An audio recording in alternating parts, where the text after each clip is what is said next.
Assalamu alaikum dostlar, spor sүйүүчүлөр, üyesiz sүйүүчүлөр. Мен силерге көптөн бери видео роликтерди чыгарбай жаттым. Чыгарбашымдын себеби болсо, жөнөкөй гана тополоң, ушуга окшогон нерселер чыкпаганы үчүн, жакшы жаңылыктар чыкпаганы үчүн мен силерге чыгарбай жаттым. Бүгүн силерге сонун жаңылыктар бар.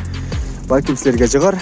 Артем Лобов жана Конор Макгрегордун досун жакшы таанысыңар. Экөөсү акча маселесинде урушуп кеткен эле. Менимче Артем Лобовду билбөөчүлөр болсо араңарда буга чейин Хабиб менен Конордун салашуусуна чоң түрткү жана себепкер болгон ушул Артем Лобов болчу. Бетине шапалак урганы үчүн Хабибке каршы Конор Макгрегор өч алууга чыккан болчу буга чейин.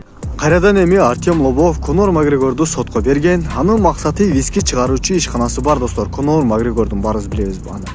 Ошол нерсенин 5% болгону сураган Артем Лобов.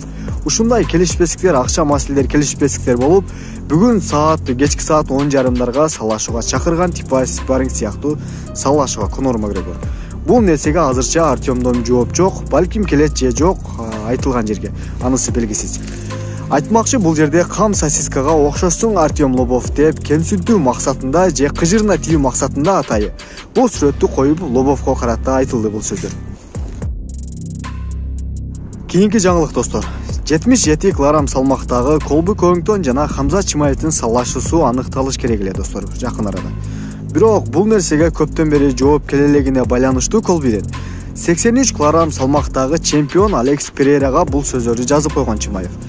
Кыжалат болбо Алекс бул жагынан. Мен сени тез эле финиш кылам деп сөзүн калтырган Чимаев. Достор, Хамза Чимаев көптөгөн мушкелерди финиш кылганы менен, бирок чемпиондор эмнегедир Хамза Чимаевди кабыл албай атышат. Эмнеге деп ойлойсуңар достор? Ушул тууралуу оюңарды калтырыңар.